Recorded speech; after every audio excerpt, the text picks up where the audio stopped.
विश्व में आज भारत की पहचान सबसे तेजी से आगे बढ़ती हुई अर्थव्यवस्था के रूप में हो रही है। यहां सरकार और जनता के आपसी संबंध को मजबूत बनाते हैं इस देश के सिविल सर्वेंट्स। सरकार की नीतियों के सफल क्रियान्वयन में जुटे सिविल सर्वेंट्स देश की प्रगति के अहम स्तंभ हैं। सिविल सर्वेंट्स की कार्यक्षमता में नई ऊर्जा भरने के लिए 2006 में सिविल सर्विसेज डे की शुरुआत हुई। तब पुरस्कार किसी व्यक्ति, समूह एवं संस्थान को प्रशासनिक सेवा में उनके उत्कृष्ट योगदान के लिए दिए जाते थे। 2006 से 2014 तक सिविल सर्विसेज डे अपने सीमित स्वरूप में ही सिविल सर्वेंट्स के लिए प्रेरणा का स्रोत रहा। 2015 में सिविल सर्विसेज डे को प्रशासनिक सुधार और गुड गवर्नेंस से जुड़ी चर्चाओं का केंद्र बनाया गया। साल 2015 से सिविल सर्विसेज डे को 2 दिवसीय कार्यक्रम बनाया गया और देश के सभी राज्यों को सिविल सर्विसेज डे मनाने के लिए प्रेरित किया गया। 2016 में पुरस्कार की संरचना में कई महत्वपूर्ण बदलाव किए गए।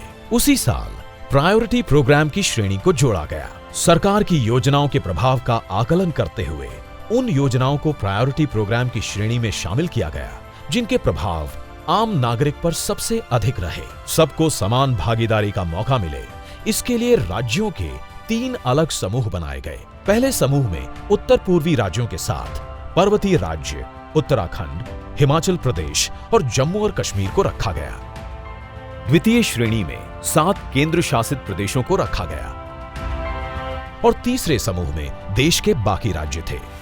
साल 2016 के प्रायोरिटी प्रोग्राम में संबंधित मंत्रालयों से 74 जिलों के नामांकन प्राप्त हुए। चयन प्रक्रिया को और सुदृढ़ बनाने के लिए स्क्रीनिंग कमेटी का गठन हुआ। अब नामांकनों को 3 की जगह 4 स्तरीय चयन प्रक्रिया से गुजरना था। योजनाओं में किए गए प्रयासों के जमीनी प्रभाव को समझने के लिए कॉल सेंटर्स के माध्यम से लाभार्थियों से सीधी प्रतिक्रिया ली गई। क्या कारण है कि 650-700 जिलों में से सिर्फ 10% शॉर्टलिस्ट हुए, 90% छूट गए? क्या ये 90% लोगों के लिए चुनौती बन सकती है, उस डिस्ट्रिक्ट के लिए चुनौती बन सकती है कि भले हम सफलता पाए या ना पाए, लेकिन शॉर्ट लिस्ट तक तो हम अपने जिलों को ला करके रहेंगे।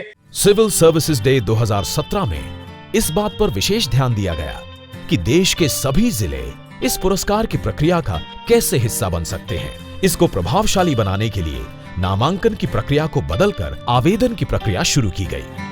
आवेदन पत्र भरने के लिए DARPG पोर्टल पर एक विशेष वेबसाइट तैयार की गई और आवेदन से जुड़ी सभी जानकारी मुहैया कराई गई।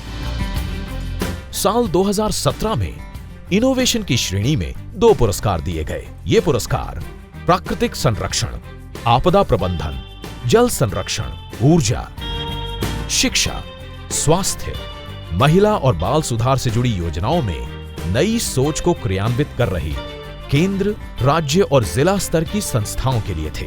सोशल मीडिया को भी सूचना का माध्यम बनाया गया और पुरस्कार से जुड़ी हर तरह की जानकारी दी गई। इन सभी प्रयासों का नतीजा था कि 2016 के मुकाबले 2017 में 599 जिलों से कुल 2345 आवेदन पत्र प्राप्त हुए।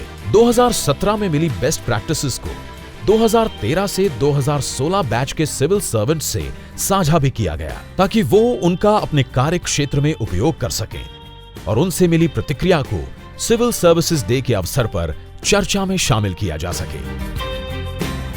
साल 2018 में अब तक के पुरस्कार की सारी प्रक्रियाओं को जारी रखते हुए इनोवेशन की श्रेणी में पहली बार एक पुरस्कार एस्पिरेशनल डिस्ट्रिक्ट्स के लिए भी सुरक्षित है। ये वो जिले हैं जिन्हें सभी महत्वपूर्ण क्षेत्रों में समग्र विकास करना है। इसी श्रेणी में दूसरा पुरस्कार देश की सभी केंद्र, राज्य या जिला स्तर पर काम कर रही संस्थाओं के लिए है। प्रशासन को प्रतिस्पर्धात्मक बनाने के लिए इस साल से भारत सरकार के मंत्रालयों और विभागों के अपर सचिव या संयुक्त सचिव और निदेशक या उप सचिव को भी इनोवेशन की श्रेणी में एक पुरस्कार दिया जाएगा। ये पुरस्कार उन सिविल सर्वेंट्स के लिए है जिनकी सोच से योजना के क्रियान्वयन को सफलता मिली है।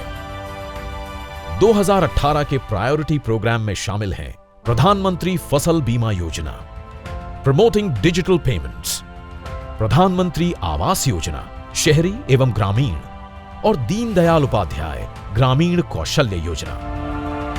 साल 2017 की बेस्ट प्रैक्टिसेस और 2018 के प्रधानमंत्री पुरस्कार से जुड़ी जानकारी साझा करने के लिए DARPG द्वारा पुरस्कृत जिलाधिकारियों और संबंधित मंत्रालय के अधिकारियों से क्षेत्रीय सम्मेलनों में प्रस्तुति कराई गई।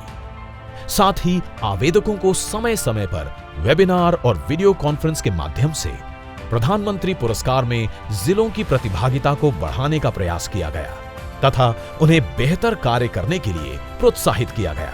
इन सभी प्रयासों का नतीजा ये था कि इस साल 643 जिलों ने इस प्रक्रिया में भागीदारी की और आवेदनों की कुल संख्या 3009 थी।